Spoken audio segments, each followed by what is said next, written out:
والصلاة والسلام على سيد المرسلين وعلى آله وأصحابه أجمعين أما بعد. First of all, we praise Allah Ta'ala for blessing us to be able to gather in such a gathering as this with the believers upon the book of Allah Ta'ala, upon the Sunnah of the Messenger Sallallahu Alaihi Wasallam, upon the understanding of the Salaf al-Salih, Ridwan Allah alayhim ajma'een. So this is a great barakah and a great blessing from Allah Ta'ala that we're able to gather, and that we are in fact on this matter, walillah alhamd. I won't take much time with you, bi'idhnillah. I'll speak about to the theme of the gathering that we're having here, and that is that Salafiyah is knowledge-based. Salafiyah is ilmiyyah. It is knowledge-based. And this can be appreciated from the previous lectures that have already been presented today, and can be appreciated more by looking to ourselves and to the state that we may have been in a year ago, 2 years ago, 3 years ago, 10 years ago, 15 years ago, or whatever the case may be. That we were in a situation of darkness. We were in matters that had we died upon, we would have been in a state of destruction. We were upon false concepts regarding Allah Ta'ala and that which is due to Allah Ta'ala, false concepts regarding our deen. We're upon foolishness, upon darkness.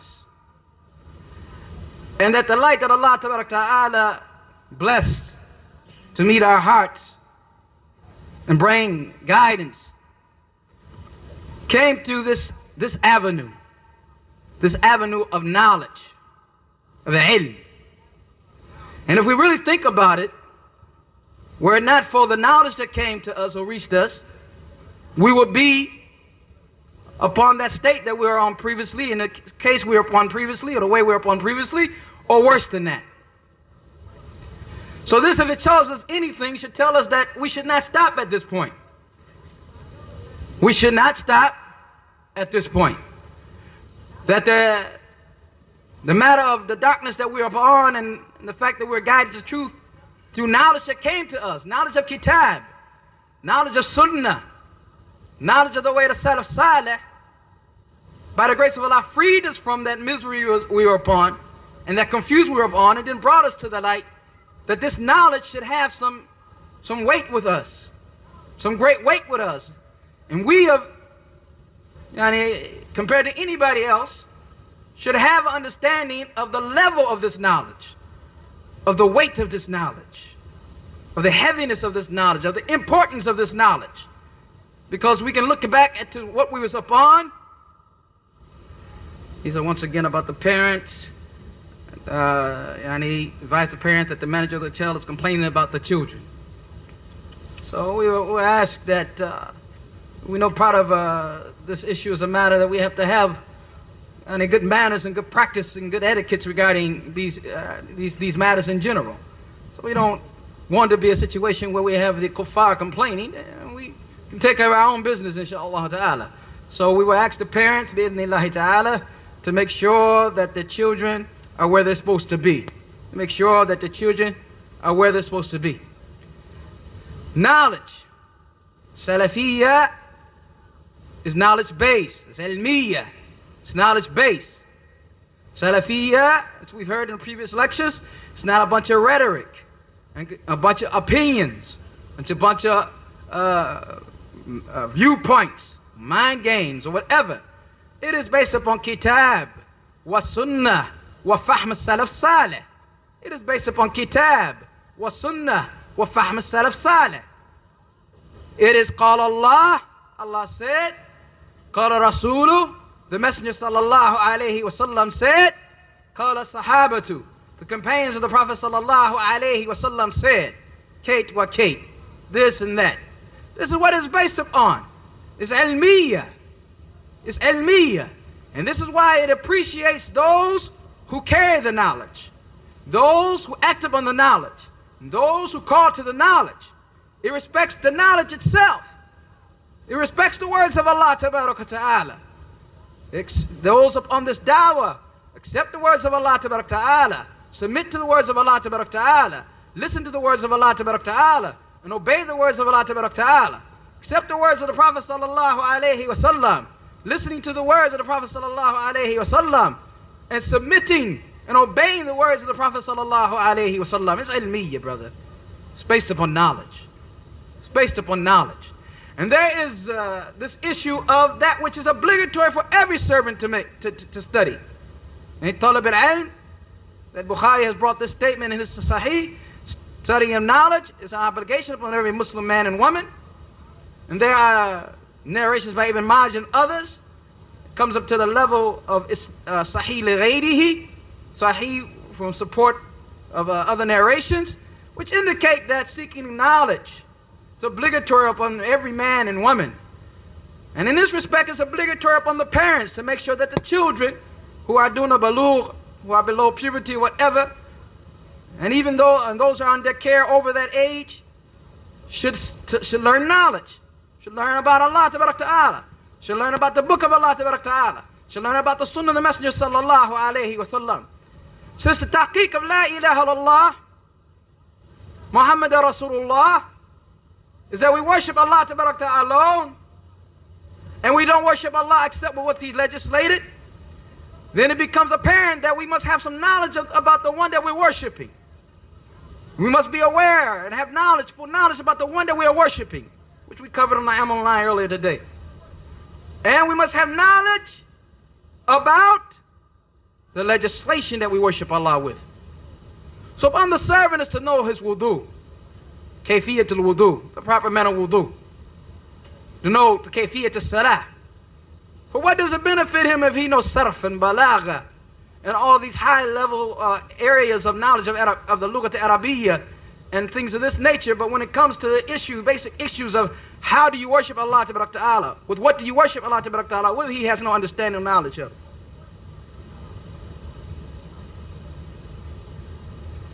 A brother, say it again. A brother named Nuwani from New York. The wife is outside. I think she needs you right now. Khair, inshallah. The wudu, kayfiyatul wudu, knowing how to make wudu properly. As the Prophet ﷺ was making wudu, you can't get that except bi-ilm, with knowledge. Kayfiyatul salah, so that you can make salah like the Prophet ﷺ was making. For the Prophet ﷺ said, Sallu kama ra'aytumuni usalli. Pray as you have seen me pray. How can you pray as you've seen the Prophet, as the Prophet ﷺ was praying? Min takbir ila taslim, from Allah Akbar to Salam Alaikum Rahmatullah, Salam Alaikum Rahmatullah, unless you do it with ilm, unless you learn the proper manner of how to make salah. And similarly, the one who has some wealth, he has to know how to pay his zakah. For if he holds back from paying zakah, there's a severe punishment for him on the Day of Judgment. There's a severe punishment for him on the Day of Judgment. So he has to learn kayfiyah, the kayfiyah of how to pay his zakah. And certainly the individual who wants to marry has to know the ahkam, the legislations of how to marry. What's permissible, what's not permissible. What's lawful, what's unlawful. What are his rights as the husband, what is the rights of the wife. And so on and so forth. He can't learn that except bi'ilm, with knowledge. Certainly the individual who wants to divorce his wife. Talaq. How does he make talaq? What is the talaq sunni, talaq bid'i? When is it, in what case is this permissible or not permissible? What is upon him for his maintenance regarding her? Are there children involved? What is the situation regarding the breastfeeding and taking care of that? What does she do regarding this issue? Maintenance and as well as living and so on and so forth, living arrangements, a place, a household, whatever, a house to stay in and the like. How is he going to know all of that without ilm, knowledge? So Salafiyah, this nisbah, this ascription that we have, connecting ourselves to the Prophet Sallallahu Alaihi Wasallam in the first generations of Islam, the khairul nas qarni, the best people is my generation, then those who follow them, then those who follow them. This ascription is based upon ilm. There's no way you're going to know what the Salaf were upon without knowledge. Impossible. You cannot know what the Salaf were upon unless you have knowledge. You won't even know who are the Salaf. Who are they? You won't know who in detail is this Nabi al-Huda, this prophet of guidance, alayhi salam, without knowing something about his seerah, his life. Knowing something about his seerah. Sifatuhu khalqiyya wa sifatuhu khuluqiyya. His outward descriptions and his mannerisms and the like, except by ilm, by learning about him. The narrations regarding his life, where he was born, what happened in his life, the hijrah, and so on and so forth, the ghazawat, all of that is based upon what? Ilm. To know who Abu Bakr is, the son of Abu Bakr, and the wife of Abu Bakr, and the daughter of and the daughters of Abu Bakr, and the sons of Abu Bakr. Similarly, Umar ibn Khattab, and how he came to Islam, and who was Umar ibn Khattab, and the sons of Umar ibn Khattab, and so on and so forth.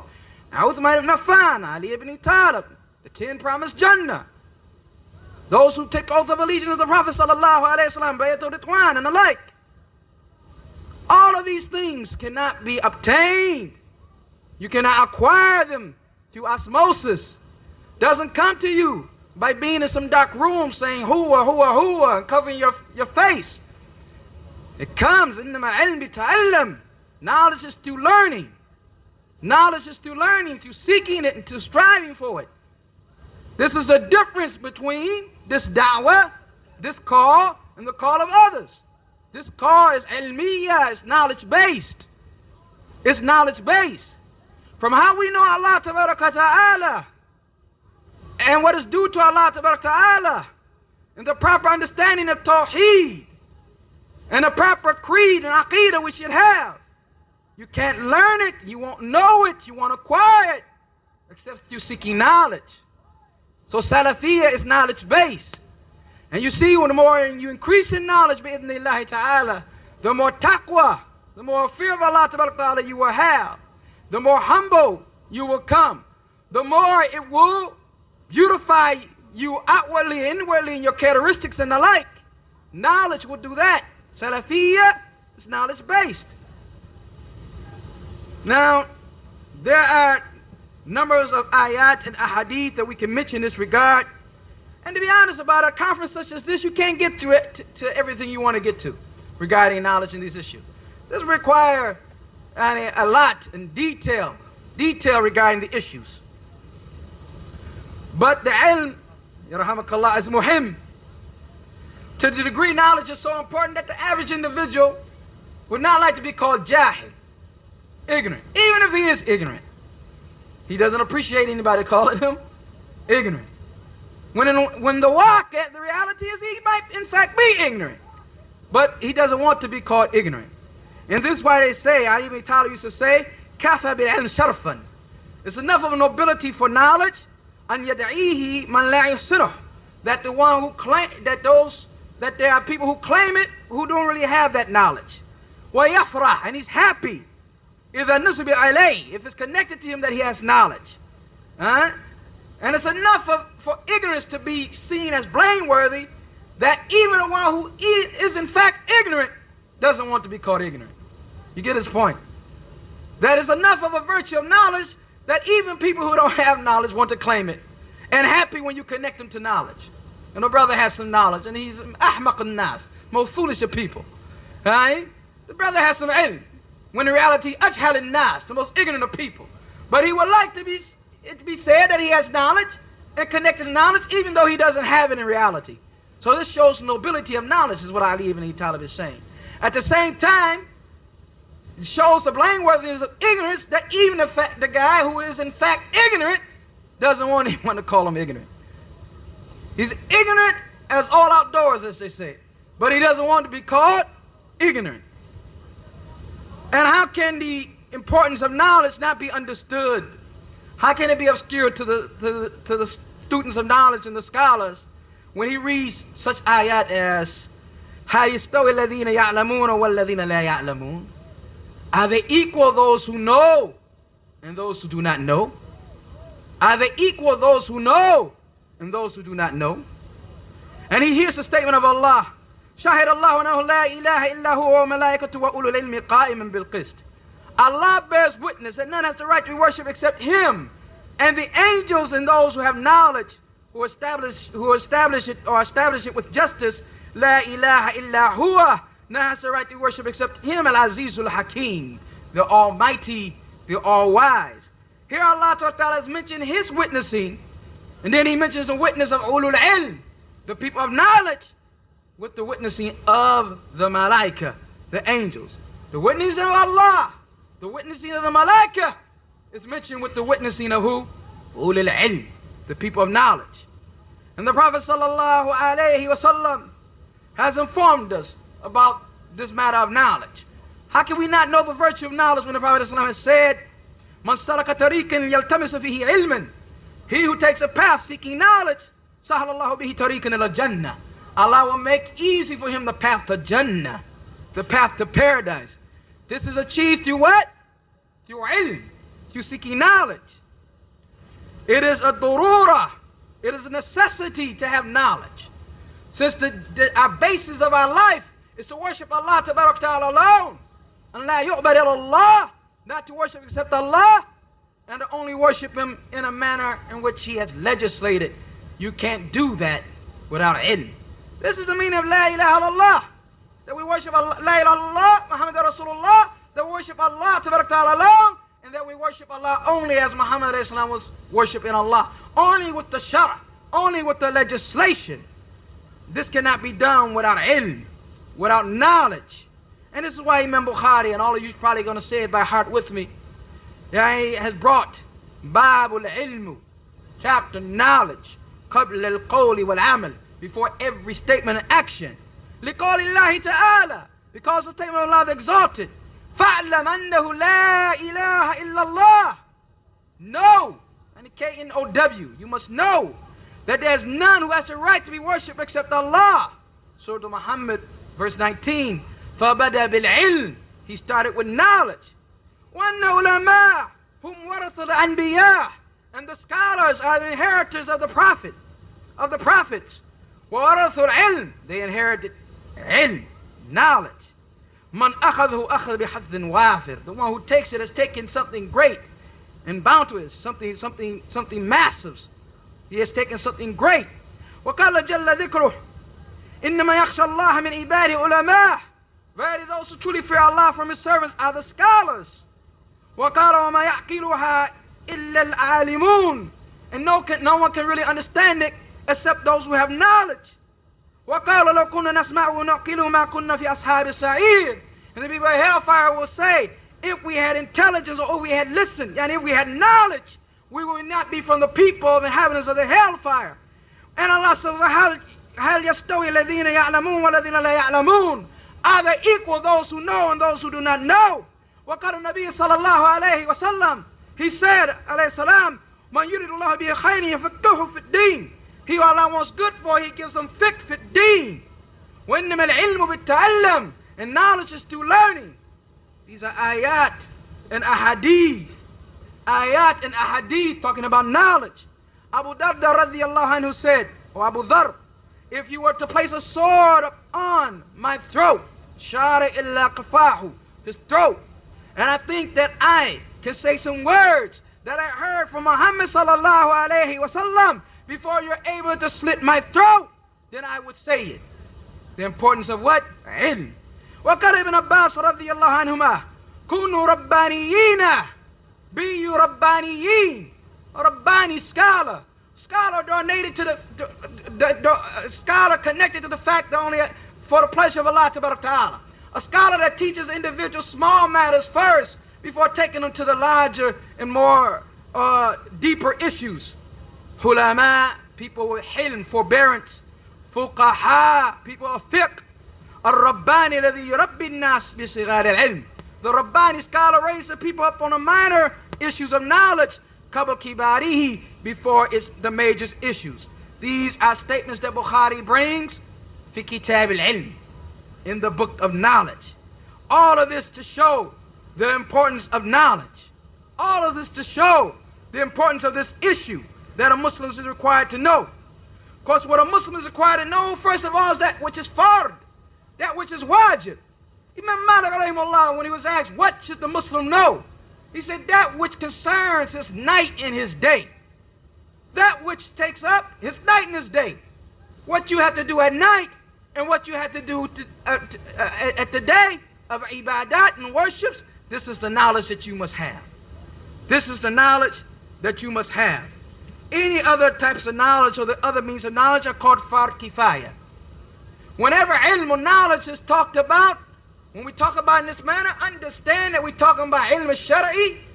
When Allah Ta'ala is praising knowledge in the Quran, understand He's talking about ilm al-shara'i, legislative knowledge. When the Prophet ﷺ is talking about that knowledge that he's pressing us to learn and the virtues of knowledge, He's talking about ilm al-shara'i. Regarding mathematics and physics and these type of things, they are from fard kifayat, obligations which if some Muslims do to the benefit of other Muslims, it absolves the other Muslims of it. But these matters that we're talking about here is ilm al-shara'i. This is the ilm that if Allah Ta'ala wants good for a believer, He grants him. This is the ilm that is the inheritance of the prophets of Allah, alayhim salawatullahi wa salamu alayhi. Naam. So what the Muslim needs, that is farida, that is obligatory, and this is a asl, this is a principle that must be there and must be understood. And we must teach this, of course, to our children, because Allah says, "Qu anfusikum wa ahlikum nara," save yourselves and your family from a hellfire whose fuel is men and stones. Shidad, severe angels. لا يعصون الله ما أمرهم. They don't disobey what Allah has ordered them to do. ويفعلون ما يؤمرون, but they do what they are ordered. So it's on the parents to make sure that the children get the matters of knowledge that they require. Obtain the matters of knowledge that they acquire. And this important knowledge should be first and foremost before going into the mustahabbat or going into deep detail regarding issues. Brothers who want to get into issues of balagha and issue of sarf, issue of nahu, you don't have to be a Sibawayh in nahu or Jurjani in balagha or like this or like that. You want enough of it that is suitable to show that you have acquired, that you know the requirements of Allah upon you, and you are able in fact to fulfill those obligations that are required upon you. Don't get too heavy. Also know that knowledge takes a period of time to obtain. They say that those who try to attain knowledge jumlatan, totally all at once, he'll lose it all at once. It takes sanawat, it takes years. And this is why one of the qualities of the ulama al-kibar, or the major scholars, is the grayness in his beard, whiteness in his beard, whiteness to his hair. They have spent his time sitting with the book of Allah Ta'ala, and sitting in the circles of learning, and sitting with the books of Sunnah to such a degree where he's in old age. So it takes sineen, sanawat, takes years. It's not something that you're going to get it jumlatan. And it is that which if you give yourself totally to it, you will get some of it. And if you just give some of yourself to it, you may not get any of it. It is that which you must focus upon and give your total attention to, seeking the pleasure of Allah Ta'ala wal dar al-akhirah, and the hereafter. This is the issue of knowledge. The ulum al-ala, they call it matters of the tools of knowledge, like lugat al-arabiyyah and balagha and usul and mustalah and these type of things. They come, as we said, they come as a matter enough of it to understand al-maqsood, to understand that which is suitable, to understand and help you establish that which you're trying to establish, which is the worship of Allah Ta'ala. فَلَا يَطْلُبْ مِنَ الطَّالِبِ الْعِلْمِ it's not required from a student of knowledge, for instance, on Nahu, that he becomes like, we say, Sibawayh, or Tab al-Lugha, that he becomes like Khalil al-Azhari, or Tab al-Balagha, that he becomes like Jurjani. But what he needs is enough to understand the book of Allah Ta'ala and the Sunnah of the Messenger Sallallahu Alaihi Wasallam, the Book of Allah Ta'ala and the Sunnah of the Messenger Sallallahu Alaihi Wasallam. And we learned in this sitting here also that ilm is not bi kathrat riwayah. It's not the one who can talk a lot and can speak a lot and has the narrations and so on and so forth. But it's a nur, a light that Allah Ta'ala throws into the heart of the servant, where he's able to distinguish the truth from the falsehood. And he's able to benefit from the knowledge. He's able to benefit from the knowledge. And humility comes in here also. That the one who has more knowledge, he's more humble. And therefore he carries more knowledge. As it says, that part of the road which is sunken in, when it rains, it carries the most of the water. This is such that the one who's humble, he will carry most of the ilm. Because he has humbled himself for the pleasure of Allah Ta'ala. And he did not come to seek that great noble thing which is knowledge, which will be the means of him achieving the Jannah, or a way to achieve the Jannah, to have sum'ah, to be heard of, to have riyah, to be seen of, or to be someone yushiru alayhi bin banan, that the fingers will point to him. This is not his goal whatsoever. To such a degree where even if he started out having this as his intention, the Salaf has shown that knowledge refuses except that you take it khalisan, sincerely. Some of the Salaf said we started out without our intention. Our intention was messed up when we started seeking knowledge. But knowledge refused except to correct our intention and make it sincerely for Allah Ta'ala. So ikhlas and seeking knowledge is not something that starts necessarily in the beginning, but it's something that follows. The more one learns about Allah Ta'ala, the one more he fears Allah Ta'ala. As one learns more rather about the legislation, then one will in fact be more submissive to Allah Ta'ala and more humble in this regard. More humble in this regard. Ibrahim Rahaway said, Talab ilm wajib. Seeking knowledge is obligatory. Seeking knowledge is obligatory. And this means there should be no time where we stop, brothers, also from seeking knowledge. If, for instance, we didn't know Alif Bata today, tomorrow we want to start learning Alif Bata. If we know Alif Bata, and we read a few matters in Arabic, with the tashkil, with the vowel points, then we want to go from that level to be able to read the Arabic language without the vowel points.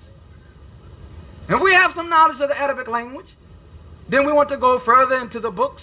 We want to listen to the tapes of the ulama ourselves without any type of translation, listening to the words of the scholars ourselves, and like this.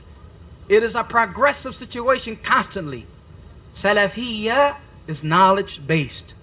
Salafiyyah, ilmiyyah, it's knowledge-based. You don't stop. You don't become stagnant. You continue to grow. You don't want to find yourself on the same level of knowledge in your deen that you were on a year ago or 2 years ago. And let it not be said worse than that, that your level 2 years ago is better than you are today. But that's the opposite of what we want. We want to be progressing. We want to be constantly learning about the deen of Allah Ta'ala and about the Sunnah of the Messenger Sallallahu Alaihi Wasallam and about the way of the Salaf Salih. We want to constantly be learning. We have tafsir of one ayah, we want tafsir of the next ayah. We have understand tafsir of one surah, we want tafsir of the next surah. We have the sharh explanation of one hadith, we want the sharh of another hadith. We understand the fiqhi understanding of one point of fiqh, we want to understand it more and more and more in progress like this. It's not stagnant. Don't you see that with stagnation comes what? Comes confusion, comes misguidance when you're stagnant. It is due to the knowledge that you receive that you were able to distinguish between Salafiyah and Hizbiyah. It may have took you a while. May have took you 2 years. May have took you 3 years before it became clear to you. But based upon knowledge, it became clear to you that this matter was not part of the deen of Allah Ta'ala. That this particular matter was not part of Kitab wa Sunnah wa Fahm Salaf Salih. That this particular matter was pollution. This particular matter was confusion. This particular matter was Hizbiyah, had nothing to do whatsoever with Islam. But that was brought about through ilm, through knowledge. So if that knowledge saved us, brought us about, we were drawn in water, and it was the rope that pulled us out of it, then how can we forsake knowledge after that? If anything, knowledge at that point should become most important to us now. Most important to us now. For it was knowledge who let us know who the scholars was. We didn't know Shaykh al-Albani until we understood what knowledge was, and then we understood he was a possessor of knowledge. You know, everything name, wa bin Baz, wa Muqbil and the like, let alone those from the past that we've been mentioning, like Abdullah bin Mubarak, and Awza'i, and Shafi, and Malik, and Layth bin Sa'd, and Sufyan Thawri, and so on and so forth. Didn't know about these people, and that they were the carriers of knowledge, until we had acquired some knowledge. There were times when we thought, as was mentioned previously, that Maududi was a scholar. Maududi's a scholar. And we found out Maududi is not a scholar. Right? Maybe he's an accountant, not a scholar. Found out Sayyid Qutb was adib. A person knowledge of some literature, but not a scholar. Right? Sayyid Hawass, big Sufi, not a scholar. And must we go even lower than that till we come here thinking that those who were upon the belief of Elijah Poole from Sandersville, Georgia, had some knowledge? Please advise the parents again to get control of their children. It's becoming a habit. Control their children. They are running through the hallways again. They got us picturing that the children are just running through the hallways madly. Please get your children. Where was we? Sandersville, Georgia. And that they had knowledge, and in fact, no knowledge. Akhi, how was it when you had Craid written on your hat? C-R-A-I-D, and he committed to remove racial images from divinity. And then when you remove Craid, then you put on a bandana. Right? The bandana, wore a bandana for a while, talking about what we dealing with our ancestors who were slaves, in remembrance of them. Right? Hakada. And it doesn't go further. I mean, on the other side of it, you had brothers with these big turbans on, right? Acting as if curry was a central part of deen. Learning ahadith mawdu'at, forged ahadith, da'if ahadith. You know, thinking that the Prophet ﷺ stuck his hand out of a grave to shake somebody who said some poetry to him. You know, thinking that Iman, you're not going to get Iman unless you go to India and spend 4 months. What's your dalil or the hadith that the person is in the womb of his mother for 120 days and then the angel comes and blows into him? Similarly, if you go to Nizamuddin, India, the Iman will get blown into you. And Allah Ta'ala took the truth from the Aameen, the trust from the Arabs, and gave it to the Ajam, to the Indians. So now it's in Hassan and Bay'a upon 4 Sufi Turuq and 40 days in Jama'ah. Huh? What took you from that, Akhi? What took you from that but ilm? Knowledge. And how many people thought that Islam has something to do with this foolishness of blowing up things and terrorism and the like, using verses from jihad out of place and so on and so forth? The jihadi takfiri thing has nothing to do with that at all. Has nothing to do with that at all. Islam honors the innocence of life, and it strictly forbids the taking of innocent life and so on and so forth. But how many people were upon that, were listening to that foolishness?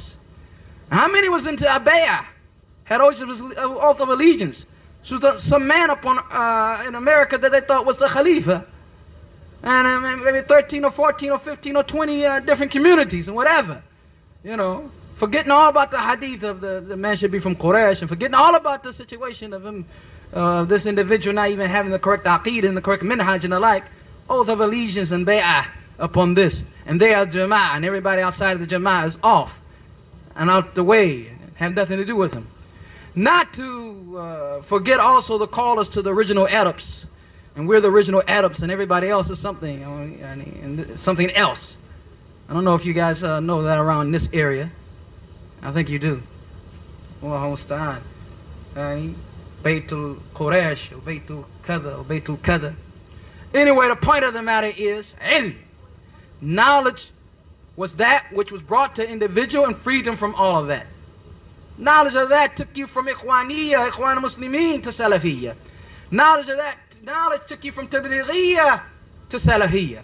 Knowledge took you from Takfiriyya to Salafiyyah, from declaring Muslims kuffar. Everybody's a kafir in a society, the Muslims are kuffar, and so on and so forth. Knowledge took you from all of that and brought you to Salafiyyah. Are you going to drop knowledge? And are you going to doubt the fact that knowledge, Salafiyyah, is knowledge-based? Yeah, and you get to knowledge by the grace of Allah Ta'ala that led you from that darkness into this light, and then you get to the light and you stop seeking knowledge. No, now you're supposed to seek it more. If nothing else, but out of gratefulness to Allah Ta'ala that He guides you to that which is the haqq. Now you come to learn who the scholars are. And when you have knowledge of who the scholars are, you don't compare anyone with them.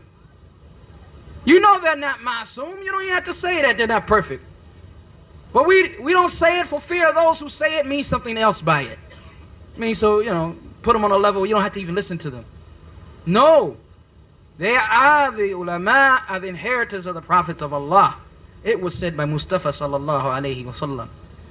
So therefore, when you hear of a radd of 40 scholars upon a student of knowledge, who are you going to listen to? The student of knowledge or the 40 scholars? With the yardstick of knowledge and knowing who are those who possess knowledge and who are the inheritors of the Prophet, then you know and can judge others in this regard, in the relation to the scholars and like this. Who in this room has met a scholar? Raise your hand, barakallahu fikum. Alright. Who met Bin Baz? Who met Al-Albani? Hands are going. Who met Muqbil? Sheikh Muqbil, Jayyid. Wahid. Ibn Uthaymin, Jayyid. Sheikh Rabi', Hamad Ansari, Huma Falata, Khomira Tuwajri. Alright, khair, inshallah. The point is that we still have the opportunity. Sheikh Rabi', rahimahullah, hafidhahullah, is still alive. So therefore, you still have an opportunity to meet him. Sheikh Muhsin Abbad is still alive. You still have an opportunity to meet him.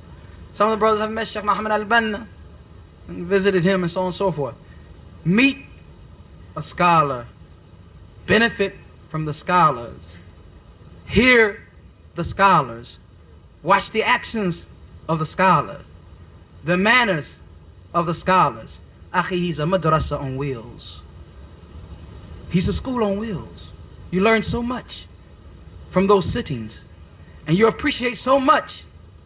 You learn and benefit so much. And this is a reality. Found something different with the scholars. Those who were able to go to the likes of Medina or Mecca or Riyadh or Yemen and like this, and sit in circles of knowledge with the likes of Sheikh Muqbil or the likes of Sheikh Ibn Baz or Ibn Uthaymin or the likes of Al-Albani, whether it was when he was in Jordan or whether when he would come to Mecca and Medina once or twice throughout the year. It was a different circle. It's a different circumstance, different situation totally. You learn to distinguish the scholar from others. If you never sit in circles of scholars, you may not appreciate what is being said. But don't let the opportunity be lost. Find out who the scholars are. Connect yourself with the ilm that the scholars are presenting by way of their books or by way of cassette recording. And if you can hop up on a plane and go and be in their vicinity, then do so also. Salafiyyah is knowledge-based. You must also keep up with the current affairs. I don't like these brothers who, I didn't know that was going on. I didn't know that. Still think Tamimi's cool. And the Mimi been on Sururiyah, and the Sururiyah was exposed long ago. Still think Jamaluddin's Al-Bozo is okay. And the bozo-ness of Al-Bozo has been shown and exposed long time ago by the scholars. Still think Safar Salman or something. And then Safar Salman is something to cry about. Safar Salman Auda, Safar Hawali. Someone asked me the other day about Aif Qarni's book, Don't Be Sad. I said, you read it, it'll make you sad. Stay away from that. Knowing who the scholars are, will help you, will get you away from this matter. Help you get you away from this matter. What's the Ghazawi and what's the this and what's the that? You don't know what time it is yet? Stay abreast, akhi. The rudud are there. The refutations of the scholars upon these individuals are there. I need the dunya has become a little qarya, a little village. You know, it's no longer is the situation where some brother in this particular area of the south, that particular area of the north, can have a group of Salafi brothers on some foolishness and then go out and do his own thing and nobody hears about it. No, you hear about it and say, and they ask a scholar, and ask a student of knowledge and say, it's Kate, what Kate, what Kate. Yeah, that's the situation there. But what about the situation here? Well, it is the situation here. It's one qariya. So do a favor to yourself and stay abreast of the issues. Abreast of the issues. Do you imagine that somebody will come to this conference and be carrying milestones? I don't think so, right? You don't think about sitting out there reading shade of Quran? Huh? Tafhim al-Quran by Mawdudi? Huh? If we seen a Tabligh Nisa, what would we do?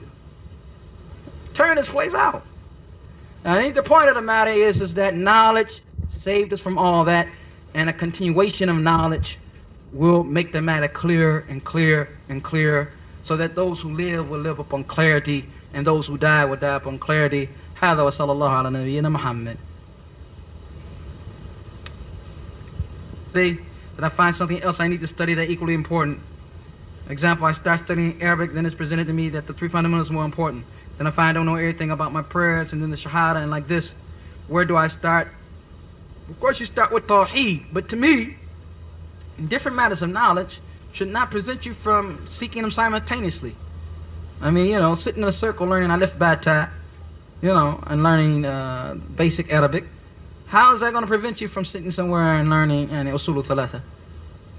And if you're learning Usul al-Thalatha, how is that going to prevent you at another time to open a book or sit with somebody and learn how to properly make salah? I don't see that they contradict one another. But if you had to start with one, then you would start with Usul al-Thalatha, because it has the belief and it has the matter of the Aqidah, and as we all know, Aqidah is first in all areas. So I don't see it though. I don't see it as hard as some people seem to make it sometimes. I need that you can study Usul al-Thalatha, and at the same time, earlier in the day or later on in the day, you can study some Arabic. How is that going to take from that? You can do both, bi-idhnillahi ta'ala. Is that the only question? There's a point here, since we don't seem to have questions, that he brings about keeping the knowledge. Because every time we say knowledge, individuals sort of tendency to say, okay, knowledge. Yeah, but what about acting upon it? Well, this is what the Salaf mean. We mean to act, we mean to act upon the knowledge. Here's a statement of Waqi. قُلْنَا نَسْتَعِينَ عَلَى حِفْظِ الْحَدِيثِ فَعَمَلَ بِهِ. We used to seek the help of memorizing hadith by acting upon it. And then there's a statement of Imam Ahmad similar to this also. There's a statement of Imam Ahmad similar to this also. That knowledge calls to action. Knowledge calls to action. And there's no hadith that he took except that he acted on it.